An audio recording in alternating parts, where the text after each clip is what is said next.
Could you imagine seeing one of the people you love most in the world lose consciousness and you have no idea what is wrong or what to do? Wouldn't you want to know everything you can so if it happens again, you will know what to do? Losing consciousness can be a result of a multiple sclerosis or MS attack. This is only one of the many symptoms of MS. This disease can be hard to detect at first, so having some information about it will help if someone you know starts to develop symptoms. I've experienced firsthand my mother losing consciousness, and I had no idea what was wrong, what to do, or what was going to happen. It was the worst feeling in the world. She had been diagnosed with the early stages of multiple sclerosis a few months before this had happened. I did not really know what this disease was or how it would affect my mother. After this incident, I did some research so I would be well informed, know what to expect, and so I would know what to do if something like that ever happened again. Today I would like to speak with you about what multiple sclerosis is, the causes, who it affects, the symptoms, and treatment options. To begin, I will explain what multiple sclerosis is. That way you can be better informed. Multiple sclerosis is a chronic neurological disorder. According to the National Institute of Neurological Disorders and Stroke website, multiple sclerosis is an unpredictable disease of the central nervous system. It can range from relatively benign to somewhat disabling to devastating, as communication between the brain and other parts of the body is disrupted. Many investigators believe MS to be an autoimmune disease, one in which the body, through its immune system, launches a defensive attack against its own tissues. In the case of MS, it is the nerve insulating myelin that comes under assault.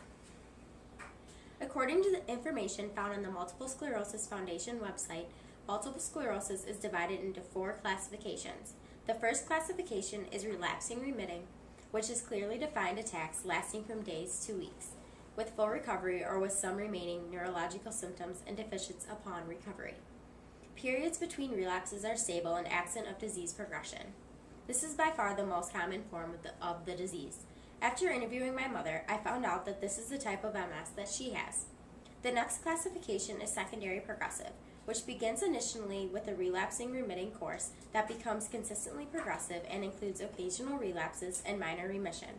Deficits are accumulated without recovery between attacks. Another classification is primary progressive, which is a progression level of disability from the onset without any distinct relapses or remissions. Temporary minor improvements may be experienced. The last classification is progressive relapsing, which is a clear progression in disability level from the onset, but also clear acute relapses that may or may not include memory. And here's a picture. This is someone who doesn't have MS, their myelin is normal, and then this is a damaged myelin.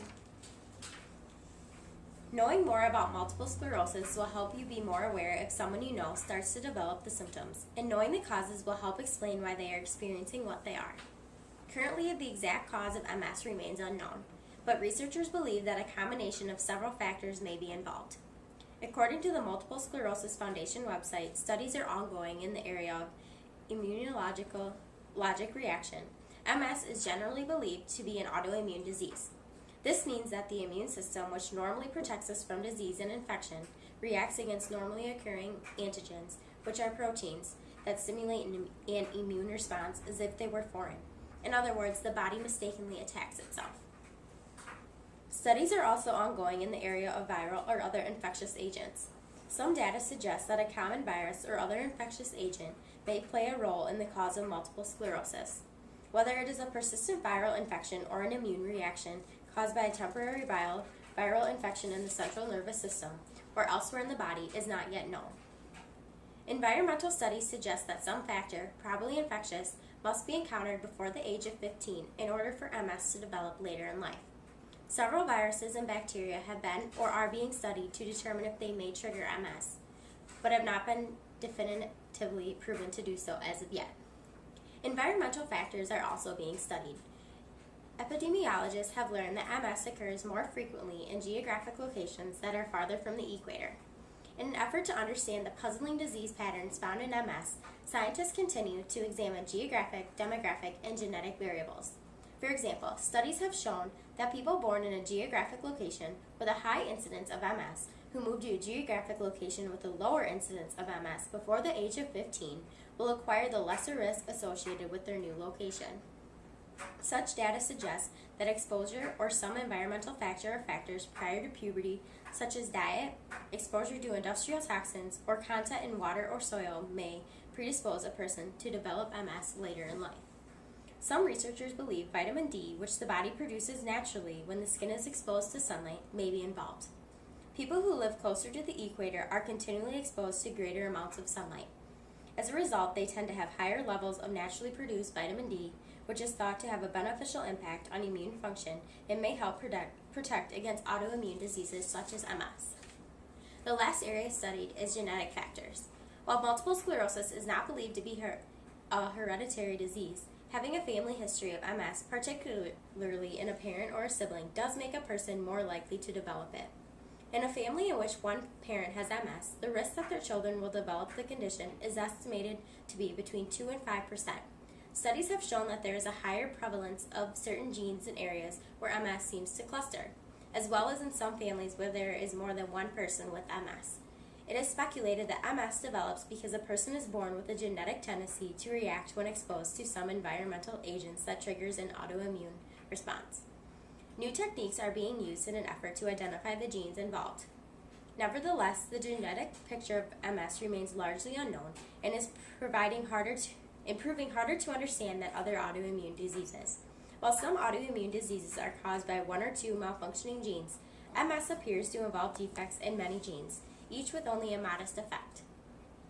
Knowing what the causes of multiple sclerosis may be can help you and others you know what to do to avoid developing the disease, and also knowing who is most likely to be affected by MS will also help you be more aware. In the United States today, there are approximately 400,000 people with multiple sclerosis, with 200 or more diagnosed every week. Worldwide, MS is thought to affect more than 2.1 million people. According to information found on the National Multiple Sclerosis Society website, as in other autoimmune diseases, MS is at least 2 to 3 times more common in women than in men. This gender difference has stimulated important research initiatives looking at the role of hormones in MS. MS is not directly inherited, but genetics play an important role in who gets the disease. While the risk of developing MS in the general population is 1 out of 750, the risk rises to 1 out of 40 in anyone who has a close relative, such as a parent, sibling, or child with the disease. In families in which several people have been diagnosed with MS, the risk is even higher. While most people are diagnosed between the ages of 20 and 50, MS can appear in young children and teens, as well as much older adults. As said earlier, MS is more common at northern latitudes that are farther from the equator and less common in areas closer to the equator.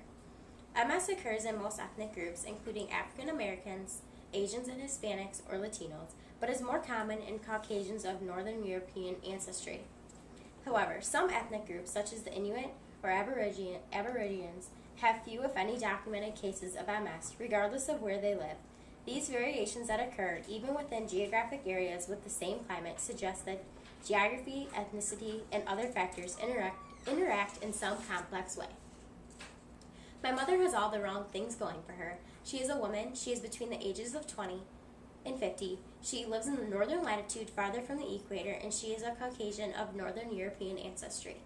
Knowing who is more likely to develop multiple sclerosis will make you more alert, as well as knowing the symptoms.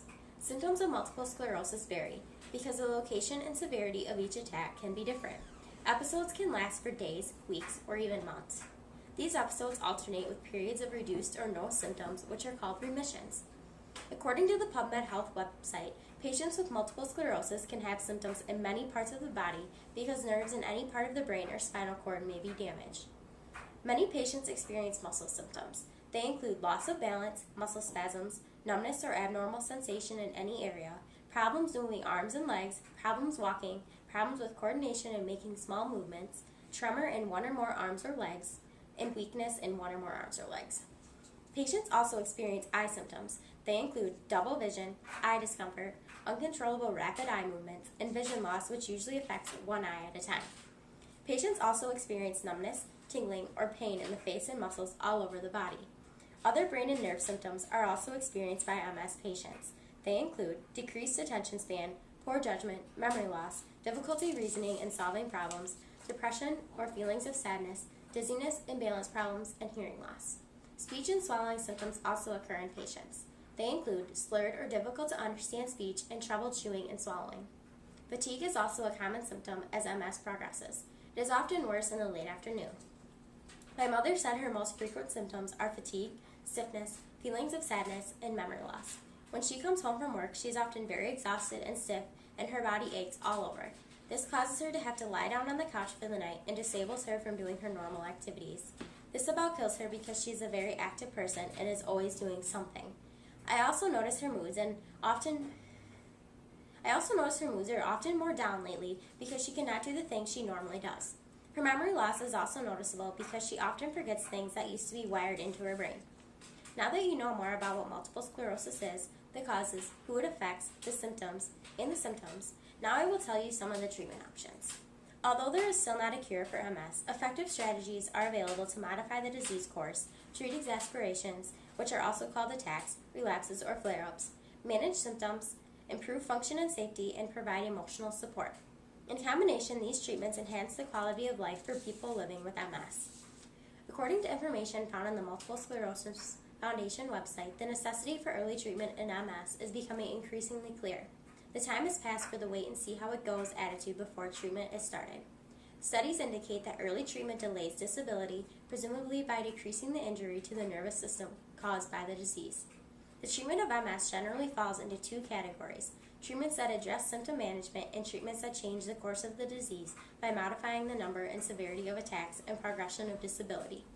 There has been a significant progress in both types of treatments in the last decade, and they are interferon beta products and unrelated products. Steroid treatment is also used for acute exacerbations. They have been reported to shorten the duration of acute attacks by lessening the swelling and inflammation in MS lesions.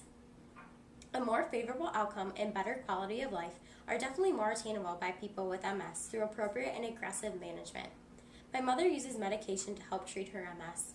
She is on Lyrica and Cymbalta as of now, but her doctor tends to switch up her medication from time to time. To close, I would like to remind you that multiple sclerosis is a disease that not many people know about. To understand more about it, I talked about what it is, what the causes are, who it affects, the symptoms, and treatment options. Maybe knowing some of these facts will help each of you have a better grasp on what MS is and what to do to help avoid developing the disease, and to know what to look for if someone you know starts to develop odd symptoms.